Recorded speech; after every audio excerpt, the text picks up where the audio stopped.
It was a bigger old Northtown sound. Just cleaning up the arsenal room here. It's a miserable day. Here, I'll just show you outside. Yeah, this wasn't here yesterday. It's Sunday. On Wednesday, I was raking there. Quite a bit of snow. Happy joy. That's why I'm inside cleaning up, so... But yeah, that's March for you. So, yeah, I'm bored. The house is clean, so I thought instead of just showing off what I sell, I'm going to show off. This is most of what I got for pedals right now. Just in case anyone wants to come over here and try to rob me or anything. There's nothing worthwhile in the arsenal. Okay, I've been through, like, Flasher here was 80 bucks.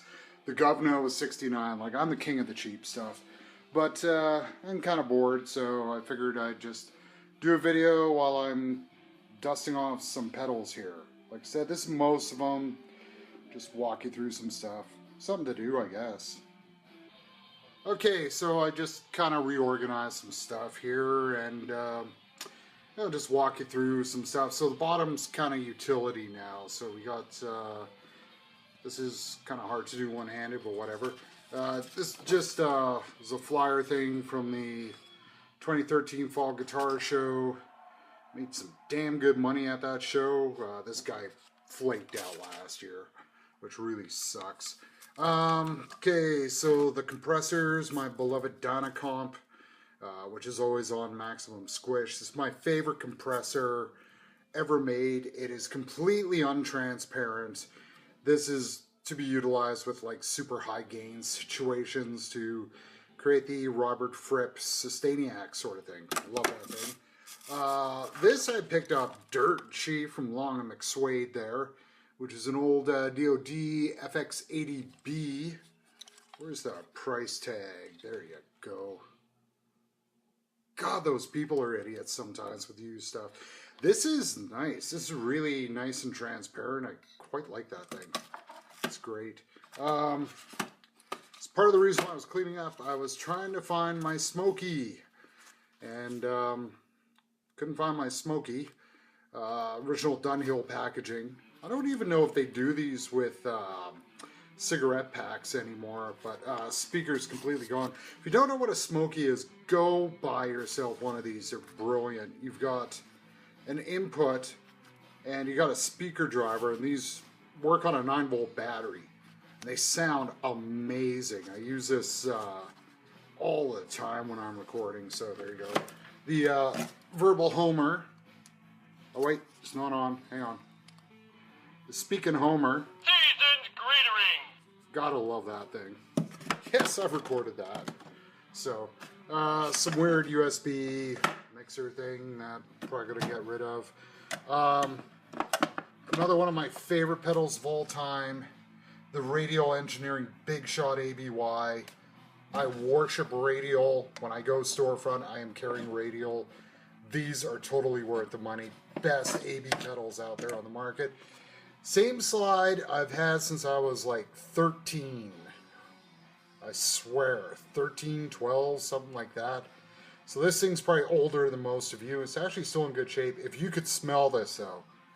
Oh my God, that thing stinks. Where are we here? My Profile metronome. You want a really good budget metronome? These things rule. These will do like 5/4, 7/4 time. Swinging triplets. Great metronome. Gotta like that. Sans Amp DI. This is another used buy. I usually use this in conjunction with something else, but kind of an interesting thing. And then over here, oh my God, this does need to be dusted off. Hang on. Okay, just throw it on the workbench, dust it a little bit. This is my ART Tube MP Studio. Buy these things. These things are killer for everything you don't want to use them for, which is brilliant. This is like a 12AX7 in a preamp situation to add tube warmth, big quotes, to your recordings. These are the greatest bass overdrives ever built. And they're really econo. I mean, it's obviously not a foot switch thing, but like, man, in the studio, running bass through those really dark sounding guitars, you can get some great grind out of this thing, man. Okay, then up to Gain Central here. The Cool Cat, the version 2, with the crazy knobs that are a pig to adjust. Like these on single coils. If you're running like Tellys or Strats, these are actually decent sounding overdrives. Don't like it with humbuckers, but I got it around. Here comes the joke. Here we go. It's the Behringer Ultra Feedbacker. I picked this up before Boss reissued the Super Feedbacker. It's that Wada influence, you know. I listened to enough Boris. I gotta have a Super Feedbacker. This is great for making silly noises. That's about... actually, let me restate something on these. So this is like a DS1 circuit. It's a little treblier, a little reedier sounding, I guess would be the word. It actually has some sonicness that works. The problem is this one has never worked with the AC, wherever it is. The AC's never worked on it, and it chews through batteries, so it was like 30 bucks, who cares? My absolutely beloved DS1. This is just one of the newer reissues. These are 40 bucks. People had the absolute hate on for DS1s. Oh, I gotta get mine Keeley modded. These are for humbuckers. I don't care what anyone says. They suck with Strats. They suck with Tellys. Humbuckers, they rule. Great, great pedal. Love that. The Sovtek. I'm a huge fan of Electro Harmonics. This I bought brand new for, oh man, it's really faded. What does that say? 69 bucks, I think. Getting cleared out. These things, there's two stories. This is either the end of the Russians or these are the fake Russians. I don't know which it is. I personally think it's the fake Russians myself, but sounds great. Always needs a battery. Just swap the battery in it, though. It never seems to work with AC stuff. Just put in the Cool Cat back. My Digitech Grunge that I got for 30 bucks. Oh, this would have been like the shit when I was 12. These sound so bad. But I should do a video on these things. They're incredibly useful because I bought it for bass because they have the, come on, focus, would you? They have a separate low and high on it that you can control. But one of the things about it is it's such a tiny sounding distortion, or tiny output distortion. I don't know how to describe it. It's a tonal thing. That if you're running a gain pedal into like an extreme modulation, like into the small stone or whatever, this just works so much better than like the Big Muff or anything else. It's kind of like a scalpel of distortion. The distortion's not necessarily the best, but when you're going for sounds, it's really useful.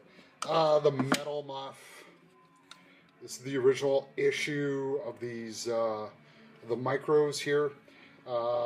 It's either the perfect pedal for the job or the worst pedal for the job. I have never recorded or used guitar with a high top boost. It's got to be on the low. You can't have it in the middle. It's just too murky. I usually actually run this more like around that. So kind of a mid boost and then down on the gain. That sounded pedal. No complaints. Okay, Chorus City. Shown this before, and I decided I'm not going to clean this thing ever again. It's my old Bossy E2. This is a greenback. That's what I paid for it way back then. It's worth even less than that now, but that's the standard for choruses. I don't care what anyone says. I picked this one up about a year ago for about 30 bucks. This is a Signal Flex called a Super Chorus. It's busted. The metal on the battery cover just snapped out, and I've tried taping it and stuff. It's not working. But actually a really nice sounding Sort of like the Ibanez circuit, stereo out, really good chorus, I like that. Excuse me, and then my beloved Clone Theory, gotta love the Clone Theory, the chorus pedal that scares people who hate chorus pedals to death. Worship this thing. Schmutz around the dial, the small stone, the red mid-size version, I don't even know what you call these ones. Favorite phaser ever made. If they would just, if this was a knob instead of a switch, this would be perfect. And they just came out with the what's it called now, the 8-stage version they've reissued. Gotta buy that. I love phasers, man, love them. Phase 100 MXR. I actually don't like MXR phasers. I got this in on a trade once. It's good for doing sort of reggae phases. That's about it. I think this was the one Mick Jones used with the Clash. I'm not sure. Where are we here? The Garage Tone oil can, which was a complete fail for what I wanted it for, but it's actually much more useful. Always wanted a phaser that had a really good depth control. This just brings up the staging, which is kind of weird. So it starts at about a 2-stage, 3-stage phase and goes up to a 12-stage. Really good sounding pedal, actually. I quite like that thing. Visual sound. The Qtron, which I'm just throwing in here as like a divider. This is my phase of the moon pedal. You plug this in, you get it so it's sounding really cool, responding well, it sounds great. You shut everything off, you come back to it the next day, just turn it on, don't adjust anything, and it sounds completely like shit. But when it decides to work, it's always fun to have. Into the delays, the Bayang Time Machine, the Frippatronics in a Box machine. So whatever it works out to be, 560 milliseconds, 1064 milliseconds with the switch down. Gotta get in more Bayang, I love that. You all know the 86s. There's a lot of pedals that I buy that I do want to have in my collection, but I'm too busy selling them to purchase them myself. But I had to get one of these. I love these. I'm actually going to get another one, I think, when I do my next Order of Vino product. I did a video that I uploaded, Shut Your Trap and Play series, going through 2 of these. And that's the first time I've ever actually had matching delays to do that with. And that was kind of interesting for adjusting time. So, I love that. Killer pedal. Garage Tone delay that I picked up used. Again, Long and McSwade. Another one of those things where it's like, oh, it's used. We'll take it in and get rid of it. Kind of weird. It's got the repeat. It's kind of hard to describe. I gotta use my right hand on this. Instead of the repeat being a wave, okay, or a square block, it's kind of like a backwards wave, like a shark fin. So it kind of goes loud and then soft again. It's really interesting texture that I like. And then the Memory Boy. Gotta love the crazy Memory Boy. This is where Electro Harmonics got everything right and wrong at once. If you ever get one of these, the biggest problem, the engine and square wave, you hear it. But great delay. So, top shelf. I think I got some dusting to do. Okay, the RE20, the Space Echo. This is actually what started everything. I had pedals before, but when this came out, I had to buy one. I literally tried it for 10 seconds in the store and then bought it. I always wanted a Space Echo. I'm a huge fan of dub. And I just love the sounds that like Scratch got on a bunch of those things with the Space Echoes. And this does that and it does a little more. Always recommend these to people. Beautiful pedal.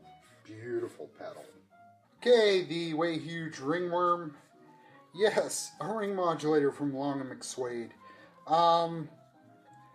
This is a big pedal for me in terms of where I'm going to be taking Northtown Sound.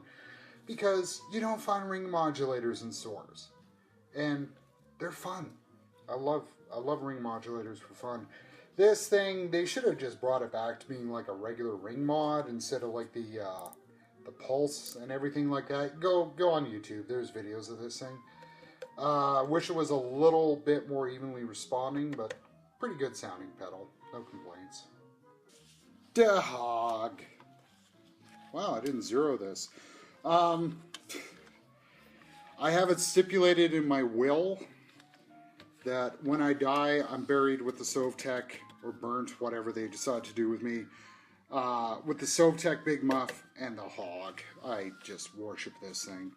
I have spent literally a year and a half of playtime on this thing. I love this thing. And I've told this story before. Bought this locally on Kijiji from a fusion guitar player who decided that he was going to buy a Hog because it was $300 cheaper than buying like a Boss guitar synth. Fail. His loss, my gain. And this is the original Hog 1. I don't need to upgrade to the Hog 2 as far as I know, although I do have to break into this one of these days and sort of touch up some of the switches are getting a little touchy. Might do that this afternoon, actually. And just in case you ever wanted to know, that's the inside of a Hog. How it looks. I forgot you gotta take the damn boards off to get to the switches, so I might hold off on doing this until later. Okay, the Murph. The Mooger Fooger Murph from Moog. This is another phase of the Moon pedal, I find. When you want it to do something, it might do it, it might not. Which, I mean, is the history of Moog. I mean, you ever meet any old school synth players, there was a reason why they all ditched the mini Moogs and stuff, because, yeah, temperamental. I drove in a blizzard to the suburbs to buy this off a 16-year-old kid. He might have been 14 even, I don't know, he's really young. Which I've always found kind of funny. And, but you gotta admit, that's cool looking. Oh, and if anyone from Moog is watching this video, okay, I understand giving so many expression pedal control sockets on your pedals to go nuts, okay, and the tap and all that stuff. That's really, really cool, okay? Can you figure out how to wire these fucking things so they actually work with most expression pedals, though? And finally, for now, the Electric Mistress, the big box version. This is the reissue. It's not like an original one or anything like that. Greatest flanger ever built. Anyone who says anything else can suck it, because this is just brilliant. I know they're not the most roadworthy things, and I really don't care. I know it's that crazy wherever the hell the power jack is, where it will only work with the Electro Harmonix adapter, but it's, I mean, just, it sounds great, it looks great, it's reflecting D right now on it. I mean, what more do you want? And in really dire need of a dust off here, I'm going to throw this up on the bench. My old Trainer TS25, this is $40. Some people just worship these amps, including me. There is something about this amp, when it's quiet, it sounds like Bud. When it's loud, it sounds amazing. I don't know what's up with that. But I really got to change the speaker in this thing. Man, I got to clean this thing. Yuck. Yeah, so, I don't know. That's most of them right now. I think there's a couple down in the studio. Got a couple out on loan, nothing major. So, this is why when people ask me what I have on my board, I'm always like, well, dude, I don't have a pedal board. I cannot understand being stuck with, like, delays. I want, like, another 40 delays, because they're all different. I don't understand why being stuck with one or two. So, there you go. So, yeah, just way to waste some more Google's bandwidth and some of your time if you're interested. So, there you go. And, yeah, one of these, I should do a video on the grunge. The use of the grunge. Anyways, whatever. Happy springtime, everyone. Big Earl, northtownsound.com. Later.